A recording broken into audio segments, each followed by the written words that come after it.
This story is titled, My Parents Didn't Help Me with My Studies, so they bought a new car for $55,000 for my sister.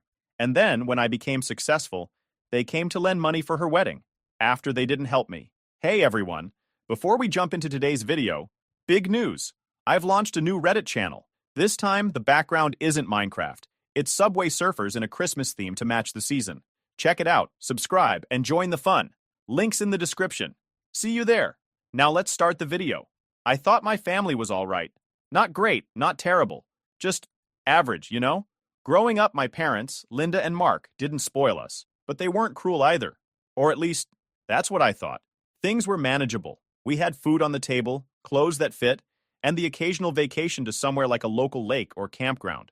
Nothing fancy, but enough to feel like we were doing okay. All that changed when I turned 18 and got into med school. I'd worked my ass off in high school to make this happen, sacrificing weekends and summer breaks to study, volunteer, and do everything they said would look good on a med school application. And it paid off. I got into a solid program. And yeah, I was stoked. I remember sitting at the dinner table that night, the acceptance letter in my hand. I got in, I said, unable to keep the grin off my face. I just need some help with tuition.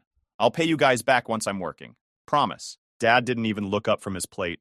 He just kept cutting his meat like I hadn't said anything at all. Mom gave me one of her tired looks, the kind she usually reserved for when I asked for gas money or an extra $10 for school supplies. We can't help you, Eric, Dad finally said. Money's tight right now. I blinked. Tight? I knew we weren't swimming in cash, but tight. You helped Ashley last year with her tuition, I pointed out. My voice wasn't even angry, just confused. What changed? Mom didn't even hesitate. Your sister needed help, she said simply, and we have other priorities now. Ashley, my older sister, sat across the table scrolling on her phone, acting like she wasn't part of this conversation. She didn't even glance up, and for some reason, that made me feel worse. That night, I tried to brush it off. I told myself they were stressed, that maybe they really were struggling. But 2 days later, Dad came home with a brand new Jeep Grand Cherokee. Not for him, for Ashley. When I say brand new, I mean brand new. Leather seats, fancy tech, the whole deal. And I heard Dad telling a neighbor it cost $55,000. I stared at it parked in the driveway like it was mocking me. I couldn't believe it. They had other priorities, huh? Apparently, those priorities included making sure Ashley had a flashy car to cruise around town. Meanwhile, I was supposed to figure out how to pay for med school on my own. That night, I sat in my room staring at my acceptance letter. The excitement I'd felt just days earlier was gone, replaced by this sinking feeling in my chest. I thought about giving up on med school entirely. It wasn't like I could afford it, and clearly, my family wasn't going to help. But then I thought, screw it. If they weren't going to invest in me, I'd just have to invest in myself. The next morning, I started looking for jobs. Anything that would pay me enough to save for tuition. I applied everywhere. Restaurants, retail, delivery services. It was depressing, honestly. After spending years working toward med school, I was now competing for minimum wage jobs. I finally landed a position at a warehouse. That night, I collapsed onto my bed, too tired to even eat. But despite the exhaustion, there was this stubborn part of me that felt proud.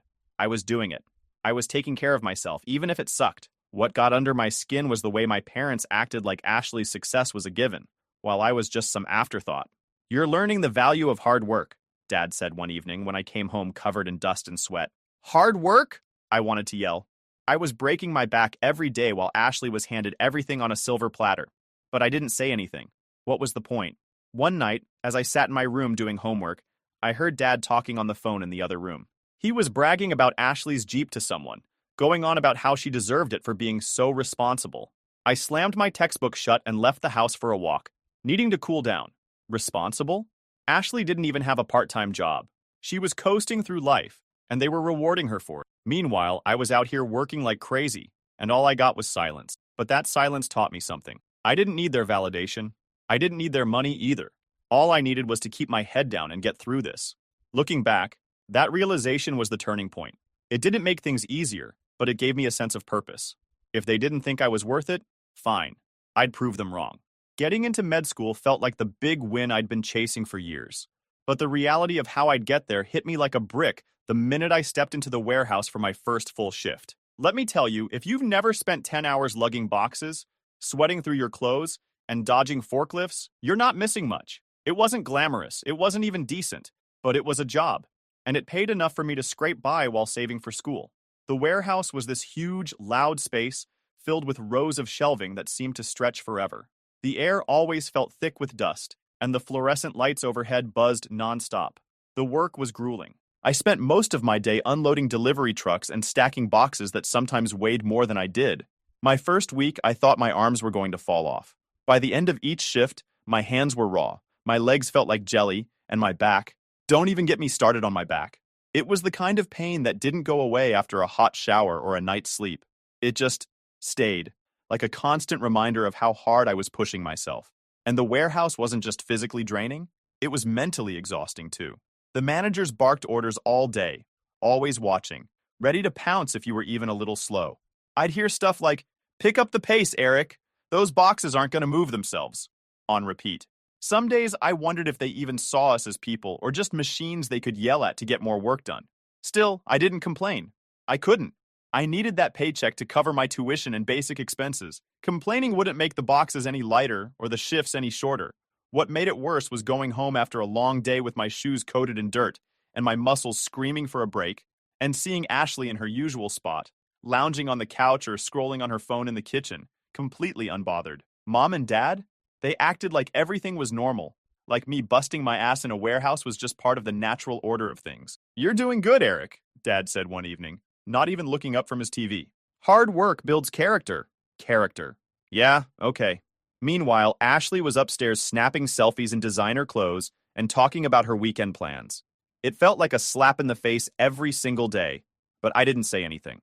I'd learned that arguing with them never led anywhere. They'd just brush me off or find a way to twist things around. The routine started to feel like a prison. I'd wake up at 5 a.m., choke down some instant coffee, and head to the warehouse. I'd spend my day hauling boxes, trying to avoid injuries or getting chewed out by the supervisors. After work, I'd rush to community college for night classes, barely staying awake through lectures. By the time I got home, it was usually close to midnight. There wasn't time for anything else. No social life, no hobbies, no sleep, just work, school, repeat. Some days, I'd stand in the break room at the warehouse, staring at the old vending machine, wondering how the hell this became my life. My coworkers were a mixed bag. Most of them were older guys who'd been there for years, and they had this weird mix of pity and amusement toward me. "Kid, you're wasting your time here," one of them said while we were unloading a truck together. "You should be in college or something, not breaking your back for peanuts." "I'm working my way there," I'd reply, wiping sweat from my face. They usually didn't have much to say after that. But it wasn't just the physical grind that wore me down. It was the mental exhaustion of constantly trying to juggle everything. I'd sit in class, trying to focus on the professor's lecture, but my mind would wander to my next shift or how I was going to afford textbooks for the next semester. Then, of course, there were the little reminders from my parents that they didn't really see what I was going through. One evening, after a particularly rough day at the warehouse, Mom cornered me in the kitchen. "When are you going to start thinking about something more stable, Eric? Maybe business school? Or accounting? Med school is a big risk, you know." I stared at her, too tired to argue. "I'm already in pre-med, Mom. I've got it under control." She sighed like I just told her I was dropping out to become a street performer. "I just don't want you to regret this." Regret? The only thing I regretted was relying on them for support in the first place. What really pushed me over the edge, though, was the accident. I was in the middle of a shift, carrying a heavy box across the warehouse floor, when I stepped on a patch of spilled oil. My foot slipped, and I went down hard. The box landed on my ankle, twisting it in a way that made me scream out loud. I couldn't stand up, and no one rushed to help. The manager eventually wandered over, muttered something about watching where I'm going, and called someone to cover my shift. No ambulance, no concern, just a "you're slowing us down" attitude. I hobbled out of there and managed to get to a walk-in clinic on my own. The doctor told me I'd sprained my ankle pretty bad and would need to stay off it for a few. That was hilarious because staying off it wasn't an option. When I called Mom to tell her what happened, hoping for maybe a little sympathy, she barely reacted. "That's too bad," she said, her tone flat. "By the way, Ashley's thinking about upgrading her car. Maybe you can help her find a good deal?" I hung up the phone without even saying goodbye. The weeks that followed were some of the hardest of my life. I couldn't work, which meant no paycheck, and my savings took a massive hit just trying to cover rent and food. I tried to focus on school, but the stress of not knowing how I'd make ends meet was overwhelming. My parents didn't offer to help, of course. And Ashley? She didn't even notice. Looking back, that accident was a turning point for me. It was when I realized just how little I mattered to them. But instead of breaking me, it pushed me harder. If they didn't care, fine. I didn't need their help or approval. I just needed to keep going. And I did. By the time my ankle healed, I was barely hanging on. My savings were drained, my credit card was maxed out, and I was behind on rent. The sprain had put me out of work for weeks, and as much as I hated that warehouse job, losing it made me realize just how much I depended on those paychecks. I went back as soon as I could walk again. Limping into that dusty, noisy building felt like defeat, but what choice did I have? I needed the money, plain and simple. My first day back, one of the managers made some sarcastic comment about me taking a nice vacation. I didn't even reply. I just got back to work. Physically, I was weaker than before, but mentally, something had shifted. I wasn't just going through the motions anymore. I had this fire in me, this constant reminder that I couldn't stop. If I gave up now, I'd be stuck in that warehouse forever, just like some of the guys who'd been there for 20 years. Still, the grind was relentless. I'd go from 10-hour shifts to late-night studying sessions in my cramped apartment, surviving on instant noodles and caffeine pills. My social life was non-existent. Friends from high school would text me sometimes, asking if I wanted to hang out or grab a drink, but I always turned them down. Can't, I'd say. Work and school. They eventually stopped asking. Meanwhile, my family was as clueless as ever. I didn't bother telling them about my struggles because, honestly, what was the point? The few times I'd opened up to them in the past, it always ended with some condescending comment or a complete lack of interest. One night, after a particularly brutal shift, I got home to find a voicemail from Mom. "Hi, Eric. Just checking in. Oh, and Ashley's been looking at apartments downtown. She's so excited. It's going to be pricey, but she deserves it after everything she's accomplished." I deleted the message without listening to the rest. What had she accomplished exactly? Driving her fancy Jeep to yoga classes and brunch? Meanwhile, I was busting my ass every single day, and they couldn't care less. At work, I started noticing how some of the older guys moved, slow, stiff, like their bodies were barely holding up after years of abuse. It freaked me out. Was that going to be me if I didn't get out of here? I used that fear to push myself harder in school. I spent every spare second in the library, cramming for exams and working on assignments. My professors started noticing too. One of them pulled me aside after class one day. "Eric, you're doing great work. Have you thought about applying for scholarships?" I almost laughed. "I've looked into it," I said. "But most of them go to kids fresh out of high school or people with perfect GPAs. I don't really qualify." She nodded sympathetically. "Well, if you need a recommendation, let me know. You're one of the hardest working students I've seen." That little bit of validation meant more than she probably realized. It wasn't much, but it was enough to keep me going. Things at home, though, stayed the same. Ashley got her downtown apartment, fully furnished, of course. Mom couldn't stop talking about how independent Ashley was, conveniently ignoring the fact that she was still living off their money. The rare times I went home for dinner, it was like stepping into another world. Ashley would talk about her weekend plans, dinners at expensive restaurants, trips to the spa, while I sat there quietly, too tired to contribute. "You should take a break sometime, Eric," Mom said during one of those dinners. "All that work isn't good for you." I couldn't even respond.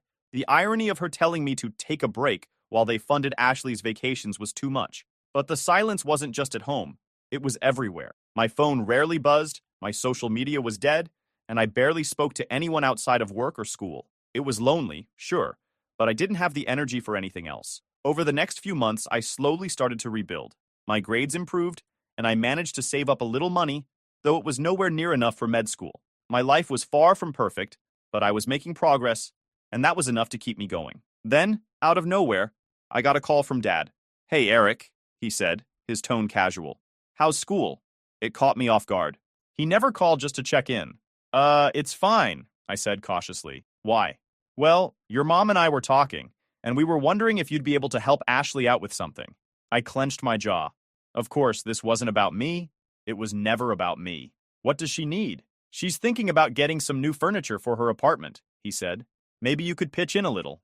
You know, family helps family." I laughed bitterly. "Family helps family? That's rich, coming from you." He paused, clearly not expecting that reaction. "What's that supposed to mean?" "It means I've been working myself into the ground for years, with no help from anyone, especially not you. And now you want me to help Ashley buy furniture?" "Yeah, not happening." I hung up before he could respond. The silence that followed was deafening, but it felt right. After that call with Dad, something clicked in me. I wasn't going to keep bending over backward for people who didn't care whether I sank or swam. If they weren't going to lift me up, fine. I'd lift myself. It wasn't some grand declaration. It was more like a quiet decision to just stop giving energy to people who didn't deserve it. Work was brutal. As always, my ankle had healed, but I could still feel it twinge if I moved the wrong way. I couldn't afford to slow down, though. Every dollar I made went straight into my tuition fund or toward bills. No room for extras, no margin for error. The warehouse didn't get any easier. If anything, it felt harder after my injury. I didn't have the same stamina I used to, and my body felt older than it should. Some nights, I'd sit on the edge of my bed, just staring at my boots, wondering how I'd get up and do it all again the next day. But I didn't have time to feel sorry for myself. Med school applications were coming up, and I had to keep my grades sharp if I wanted a shot. Between shifts at the warehouse and my pre-med classes, I was running on fumes. Sleep was a luxury I couldn't afford. Mom still called occasionally, but it was always about Ashley, how she was thriving in her new apartment, how proud they were of her for managing so much responsibility. Responsibility? I wanted to laugh every time I heard that. Ashley's biggest stress was deciding whether to get white or beige furniture for her living room. Meanwhile, I was out here working 2 jobs and barely scraping by. But I didn't say anything. I just kept my head down and focused on what I could control. One day at the warehouse, I had a conversation with one of the older guys, Paul. He'd been there for 15 years and looked every bit of it. Stooped shoulders, calloused hands, and a permanent limp from an old injury. "You're still in school, right?" he asked during a break, lighting a cigarette just outside the loading dock. "Yeah," I said, wiping sweat off my face. "Good," he said, taking a drag. "Get out of here while you can. This place will chew you up and spit you out. Don't be like me." I didn't know what to say, so I just nodded. But his words stuck with me. That week, I started doubling down on my studies. I'd wake up earlier to review notes before work and stay up later to finish assignments. It was exhausting, but I knew it was the only way out. Then came the car breakdown. My 15-year-old sedan, held together by duct tape and prayers, finally gave up on me. It happened in the worst way, too. On my way to a night class, I pulled over to the side of the road and stared at the smoking hood, wondering how the hell I was going to fix this. I called Dad, not because I expected help, but because I didn't know what else to do. "Car broke down," I said. "Any chance you can give me a hand?" There was a pause. Then he said, "Well, you know I'm not great with cars. Maybe Ashley can drive you to work for a while." I hung up. The idea of asking Ashley for anything made me want to gag. I ended up walking the last 2 miles to class that night, arriving drenched in sweat and late enough to miss half the lecture. I sat in the back, fuming, not just about the car, but about the fact that I couldn't even count on my own family for basic support. That weekend, I worked a few extra shifts to scrape together the cash for a cheap repair. It wasn't enough to fix everything, but it got the car running again, and that was all I needed. What surprised me most during this time was how little I heard from my parents. After that last call with Dad, it was radio silence. No, "How are you doing?" No, "Do you need help?" Just nothing. It was almost laughable. One night, while I was cramming for an exam, my phone buzzed. It was a text from Mom. "Hope you're doing okay, Eric. By the way, Ashley's thinking about a trip to Europe next summer. She's so excited." I stared at the message for a long time before deleting it. It wasn't even worth replying.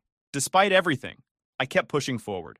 Every time I wanted to quit, I thought about guys like Paul, trapped in the warehouse because they didn't have a way out. I thought about the nights I spent walking to class or eating ramen for the 5th time that week. And I thought about Ashley, coasting through life with her parents cheering her on, while I fought for every inch. It wasn't fair, but it fueled me. When I finally got my acceptance letter to med school, it felt surreal. After years of grinding, I was finally on the path I'd dreamed of since I was a kid. I sat in my tiny apartment, holding the letter in my hands, and let myself cry for the first time in years. But I didn't tell my parents. What was the point? They'd find a way to make it about Ashley, like they always did. Instead, I celebrated alone, knowing that this win was mine. I'd earned it, not with their help, but in spite of their indifference. And that felt better than anything they could have said or done. I hadn't heard much from my parents after getting into med school. They didn't call to congratulate me, which wasn't surprising, and I didn't bother sharing the news. I had learned the hard way that my victories didn't mean much to them, unless Ashley could somehow get a share of the spotlight. So imagine my surprise when Mom called one evening. I was in the middle of reviewing for an upcoming anatomy exam, trying to memorize terms that sounded like a foreign language, when my phone buzzed. I almost ignored it, but curiosity got the better of me. "Hi, Eric, how are you? We've missed you so much," she started, her voice sugary sweet, like she was about to ask for a favor. I leaned back in my chair, already bracing myself. "What's up, Mom?" "Well," she said, dragging out the word, "Ashley's wedding is coming up, and we've hit a little financial snag. Things are just so expensive these days, and we were hoping you could pitch in a bit. You know, family helping family." I actually laughed, like I couldn't help it. You want me to help pay for Ashley's wedding? Yes, she said, like it was the most reasonable thing in the world. It's her big day, Eric. It's important to her. The absurdity of it all hit me at once. Mom, you wouldn't even help me pay for med school, but now you want me to fork over money for Ashley's wedding? Do you hear how insane that sounds? She sighed, like I was being difficult. It's not about that. You're doing well now, and Ashley's always been there for you. I cut her off. Always been there for me? When? Please, tell me when she's ever been there for me. There was silence on the other end, followed by her trying to guilt trip me. Eric, this is about family. We all have to make sacrifices for each other. I shook my head, even though she couldn't see me. Funny how the sacrifices always seem to come from me. The answer's no, Mom. I'm not helping. Her tone shifted immediately. I didn't realize you were so selfish. That was it. I hung up. I wasn't about to sit there and let her twist this into me being the bad guy. A week later, Ashley called me herself. I stared at her name on the screen for a few seconds before deciding to pick up. Better to deal with it directly than let this drag out. Hey, Eric, she said, her voice overly sweet. Mom told me you're not helping with the wedding. What's going on? I couldn't help but laugh again. What's going on? Ashley, are you serious? You've been handed everything your whole life, and now you expect me to throw in money for your big day? No way. Her tone shifted immediately. Look, I get that things haven't always been fair, but this is different. This is my wedding. It's about family. I snapped. Family? Don't even start. Where was family when I was busting my ass to pay for school? Where was family when I needed help? You've had everything handed to you, Ashley. Everything. Don't sit there and lecture me about family. She huffed, clearly annoyed. Maybe if you weren't so bitter, things could be different. That one stung, but I didn't let her see it. You know what, Ashley? You're right. I am bitter. Bitter because I've had to work for everything while you've coasted through life. But at least I can stand on my own 2 feet. Can you say the same? There was a long pause before she said, You're unbelievable, and hung up. I blocked her number right after that. I didn't need her drama in my life. For the next few weeks, I didn't hear from either of them, which was a relief. But then, one evening, there was a knock at my door. I opened it to find Mom standing there, looking like she'd been crying. Great. Eric, can we talk? She asked. I let her in, mostly because I didn't want her causing a scene in front of my neighbors. She sat down on my couch and immediately started with the guilt tripping. You know, your sister isn't perfect, but she's still your sister. Family is supposed to support each other. I leaned against the wall, arms crossed. Mom, I've been supporting myself my whole life. Where was the family support when I needed it? She launched into the same tired excuses I'd heard 100 times. We were doing the best we could. Things were tight back then. Stop, I said, cutting her off. You weren't doing your best. You made choices. You chose to help Ashley and leave me to figure it out on my own. And I did. But don't come to me now, years later, asking for favors like nothing happened. She looked genuinely hurt for a moment, but then she said, I just don't understand how you can turn your back on your own sister. I couldn't believe what I was hearing.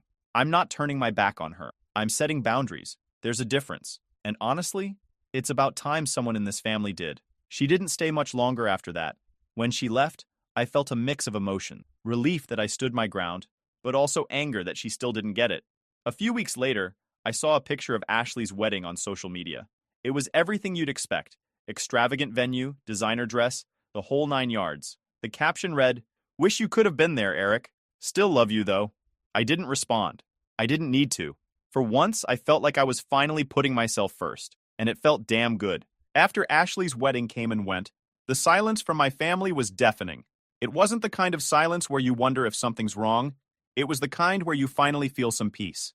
No texts, no calls, no random guilt trips disguised as checking in. For the first time in years, I didn't feel like I was walking around with a weight on my chest. I wasn't mad about missing the wedding. Honestly, I'd barely thought about it. From the pictures I saw online, it looked like the typical over-the-top event you'd expect from Ashley. Everything was flashy and curated for Instagram, right down to the choreographed first dance. About a month later, though, my phone rang, and it was Dad. I almost didn't answer, but curiosity won. Hey, I said, trying to keep it short. Hey, Eric, he started, his tone quieter than usual. I just wanted to say, I wish things hadn't gone this way. We didn't mean to make you feel like you didn't matter. I waited. I could tell there was more coming.